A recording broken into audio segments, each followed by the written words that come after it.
Roadkill. There was a dead squirrel in front of the school on Tuesday morning. It had been there a while, and a group of walkers were out on the sidewalk cheering whenever it got run over again by a passing car or a bus. It was not a nice way to start the school day, and it didn't exactly make me feel proud to be a human. In homeroom, Mrs. Noyes handed me a note.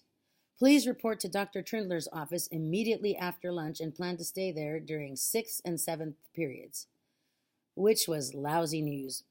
That was during science and music, two of my favorite classes. And I knew what would be happening: evaluation of me. We had free reading time at the beginning of first period language arts, and Stephen came and sat beside me on the pillows in the reading corner. He held up his book and whispered, I heard about your big meeting yesterday. You did? I asked. How? How? Asked Stephen. Because it's all over the school, that's how.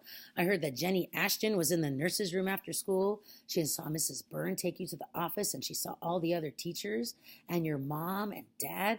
Everyone knows you got bad grades, too. I guess it's kind of my fault, because I told Ellen, and she told Jenny. Sorry about that, and I'm really sorry you're in so much trouble. Did they yell at you and stuff? Of course they didn't, I said, and I'm not in trouble. Stephen frowned and said, Are you sure?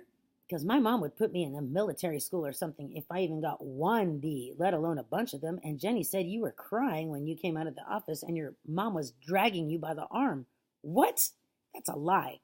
And I said it so loud that Mrs. Noyes looked up from her book and frowned at me. So I pretended to read until the coast was clear, and then I hissed. No one yelled at all, and no one even came close to crying, least of all me. Ooh, that Jenny Ashton is going to get it. Stephen needed more proof that I hadn't been tortured in the meeting. So so, if they didn't yell at you, what did everyone say? Nothing much, I whispered.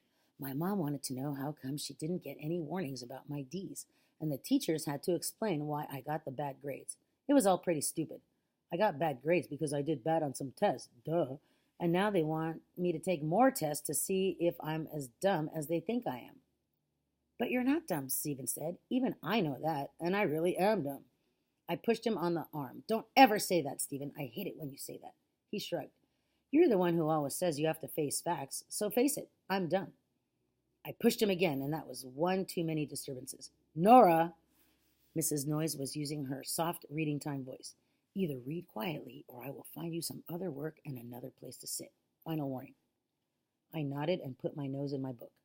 But I whispered to Stephen, bad test grades do not mean you are dumb, and I am not in trouble. And if you see that Jenny Ashton, you tell her start fixing those rotten rumors before I fix her. When I went to my locker after first period, Charlotte Kendall came up to me. Charlotte wears a different color ribbon in her hair every day, and she always holds her books and her notebook up tight against her stomach with both arms. She whispered, but Charlotte's whisper carries around 10 feet, so we had an audience. Nora, I heard about your grades. Your averages, they must be ruined. What are you going to do? Do you think you're going to get left back? I can't stand it. I couldn't stand it if you got left back. I smiled as best I could. It's okay, Charlotte. I won't get left back. I promise. Well, she said, if there's anything I can help you with, just ask me, okay? Because I got almost straight A's, and I could really help you if you wanted, okay?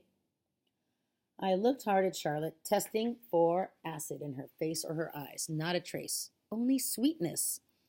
Charlotte meant every word, and she wasn't bragging about her grades, just stating a fact.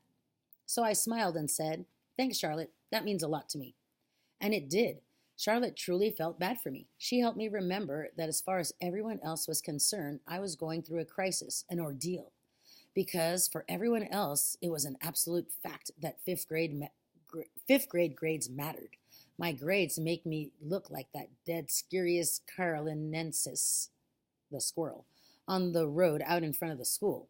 And in less than 3 hours, Dr. Trindler was going to get out his measuring tools and try to figure out just how flat this squirrel really was.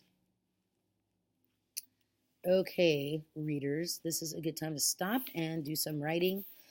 You can write about the meeting that the parents had with all the teachers, and maybe you found out more information about Nora's parents and how they make a big deal about grades. And you might also discuss or write about how is Nora's plan going. And now that you have read the book once, what is she trying to accomplish with this plan? All right, I'll talk to you soon. See you later. Bye.